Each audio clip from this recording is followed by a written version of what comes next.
AITA for ruining my friend's dream job without telling them?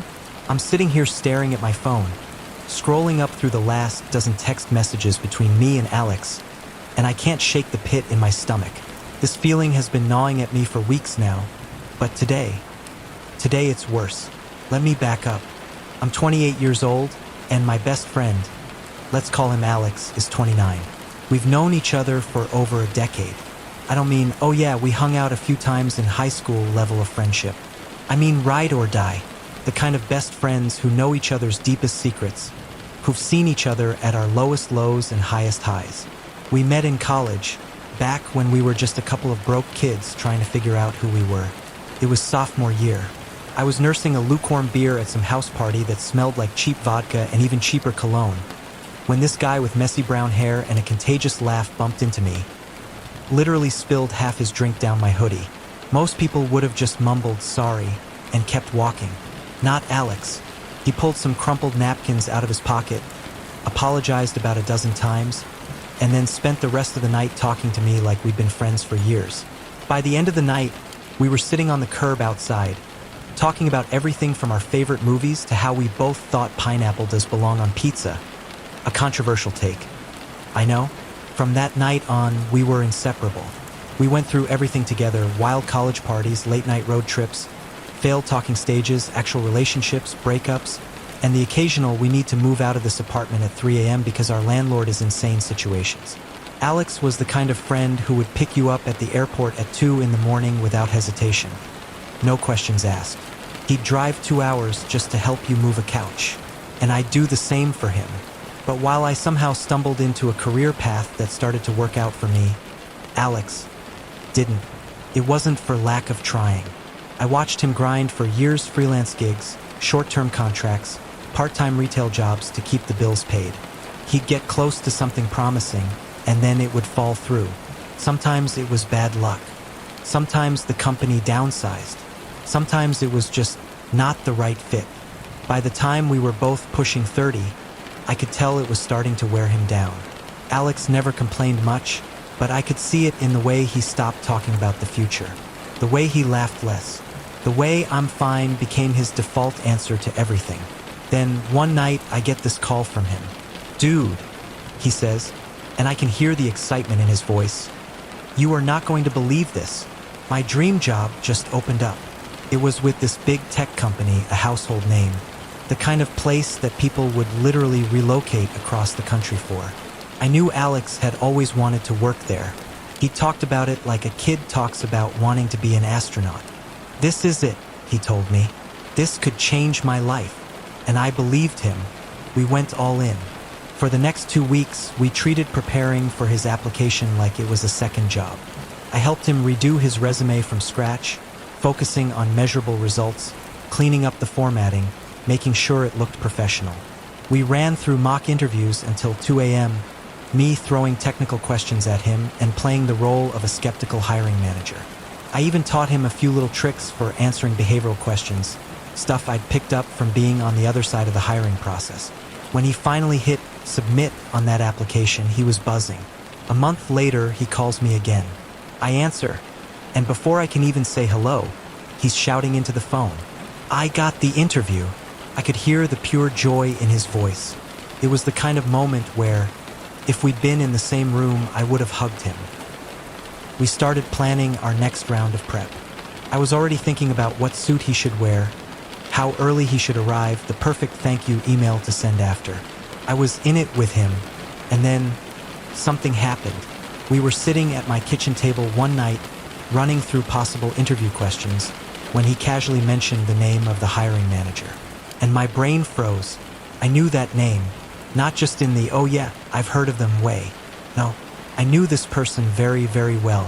So well that my stomach dropped the moment he said their name. When Alex said the hiring manager's name, I actually laughed at first. Not because it was funny, because I thought I'd misheard him. My brain was scrambling to connect dots that I didn't want to connect. "What was that?" I asked, trying to keep my voice light. He repeated it, and I felt my stomach knot. Jordan. I knew that name all too well. They weren't just a LinkedIn connection or some random networking acquaintance. Jordan had been my direct supervisor at a job I held 2 years ago. Back then, I thought landing that role had been one of the best things that had ever happened to me. Career growth, good pay, an exciting team. But what I didn't know was that I was stepping into a minefield, and Jordan was the one holding the detonator. From day one, they had this way of making me feel like I was already failing, no matter what I did. The first week on the job, I turned in a report that I'd spent hours perfecting. Clean formatting, double-checked numbers, clear recommendations. They looked at it for maybe 30 seconds before smirking and saying, "Cute effort. But this isn't how we do things here." No guidance, no constructive feedback, just that little jab to make me feel small. And that was only the beginning. Within a month, I started hearing whispers from other coworkers about things Jordan had supposedly said about me. Apparently, I was unreliable, too slow to keep up, and always on my phone. Funny thing was, I barely even touched my phone at work. Jordan was manufacturing a narrative, and I couldn't figure out why. Then came the project. It was the biggest thing I'd worked on at that company. Months of research, planning, coordinating with multiple departments. It was a beast of a task, but I poured everything into it. And when it succeeded, when it got recognition from upper management, Jordan somehow found a way to twist it so that they looked like the driving force behind it. I still remember sitting in a meeting, listening to them describe their vision for the project, almost word for word the pitch I had given them months before. They didn't just take credit, they erased me from my own work.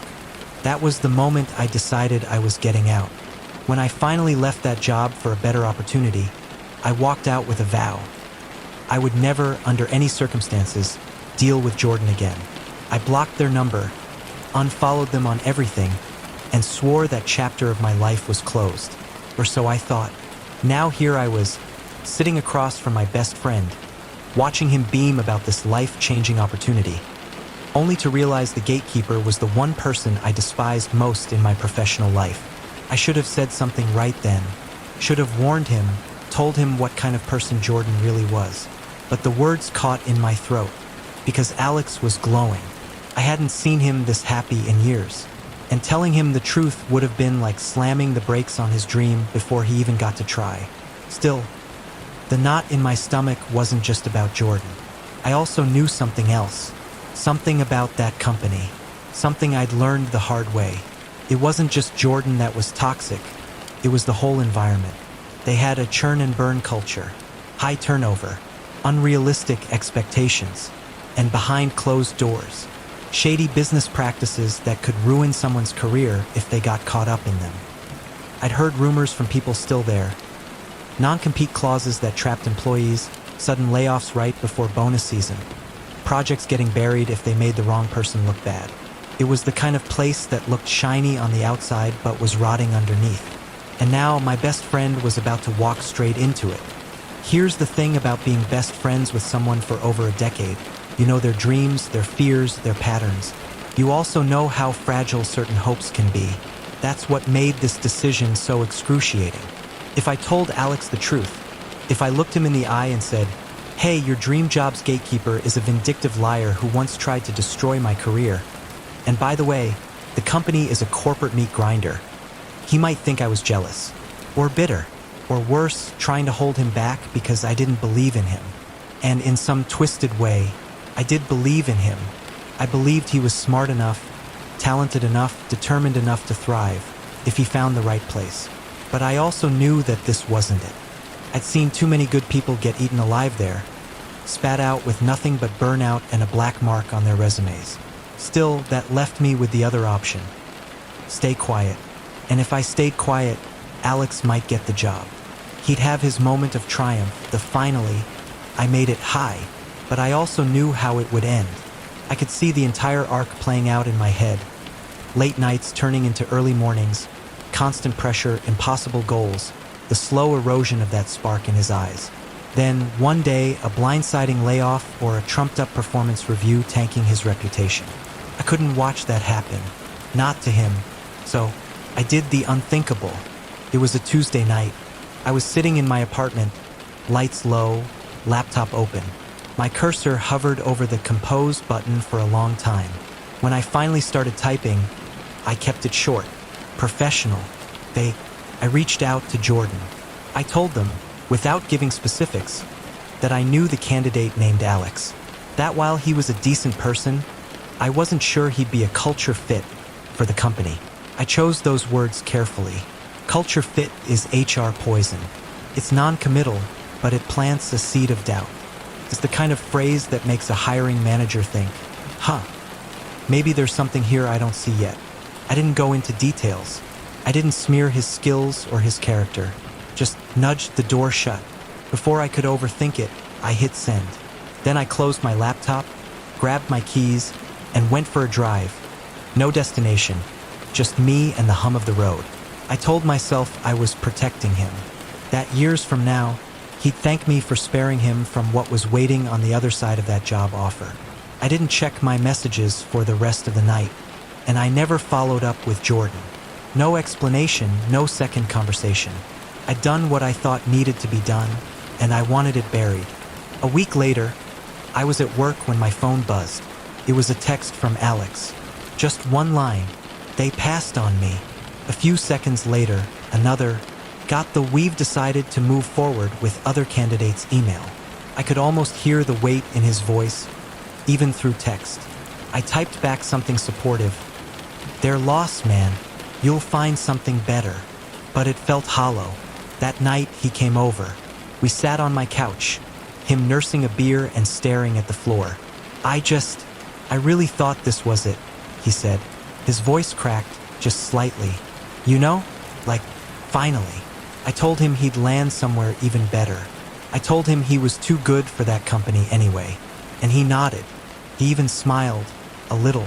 But deep down, I knew the truth. I just killed his dream before he even got the chance to try. The week after Alex got that rejection email, things were quiet. He wasn't his usual self. Less texting, fewer memes, no random "you up?" calls at midnight. He'd still reply if I reached out, but it was shorter, more muted. I told myself it was just the sting of rejection. Everyone needs time to lick their wounds, right? And to his credit, after a few days, he seemed to be pulling himself together. He updated his LinkedIn. He started browsing job boards again. We even met up for coffee one afternoon, and for the first time since the rejection, I caught a glimpse of his old smile. I thought maybe, just maybe, I'd done the right thing. Sure, I'd been the silent villain in his story, the one who'd pulled the strings behind the curtain, making the big bad opportunity vanish. But if it saved him years of misery, wasn't that worth it? I convinced myself it was, until the phone call. It was a Thursday night, about 9 p.m. I was halfway through a Netflix binge when my phone lit up with Alex's name. I answered, expecting the usual "what's up" kind of conversation. Instead, his voice came through, sharp and flat. "You won't believe this. I ran into Jordan at a networking event." I froze. My heart started pounding. He kept going. "They told me you warned them about me. Said you reached out. Said I wasn't a culture fit." I closed my eyes. My stomach twisted into a knot so tight I thought I might be sick. "They said they were willing to overlook my lack of experience, but after your message, they couldn't risk it." I didn't say anything right away. My mouth was dry, my brain scrambling for the right words. Anything that would make this sound less like the betrayal it clearly was. The silence between us was deafening. Finally, I started to speak. I told him about Jordan, about the way they treated me, about the things I'd seen at that company. I told him I'd only done it to protect him, that I didn't want to see him get crushed by the same toxic machine that had almost destroyed me. He let me finish, and then, with this quiet finality in his voice, he said, "You could have told me the truth. You didn't even give me the chance to decide for myself." No anger, no yelling, just disappointment. And somehow, that hurt worse. I couldn't shake Alex's voice from my head. That quiet, measured, "you didn't even give me the chance to decide for myself," kept replaying on a loop, like a song you can't turn off. For the next 2 days, I walked around with this hollow pit in my chest. I'd check my phone, half expecting him to text, but nothing came. No memes, no updates, No, hey, you free this weekend? It was like a switch had been flipped. I told myself I just needed to give him space. That maybe after a week or two, he'd see I'd been looking out for him in my own flawed way. Maybe he'd forgive me. And then, 2 days later, the universe decided to twist the knife. I was at work, finishing up a report, when my phone rang. It was my current boss. Not unusual, we talk a lot. But this time, their tone was off. Hey, they said slowly. I wanted to bring something to your attention. I got a call from someone named Jordan. My stomach dropped. They said they used to work with you, and they also mentioned that you've been interfering with other people's career opportunities. I sat there, speechless. They implied you might be a liability to our company culture, my boss continued. I swear, my ears were ringing. I tried to explain, to put it into context, but I could hear in my boss's voice that the seed of doubt had already been planted, just like I'd planted in Jordan's mind about Alex. The irony was sickening. By trying to protect my best friend from what I saw as a toxic environment, I'd become exactly the kind of person I despised.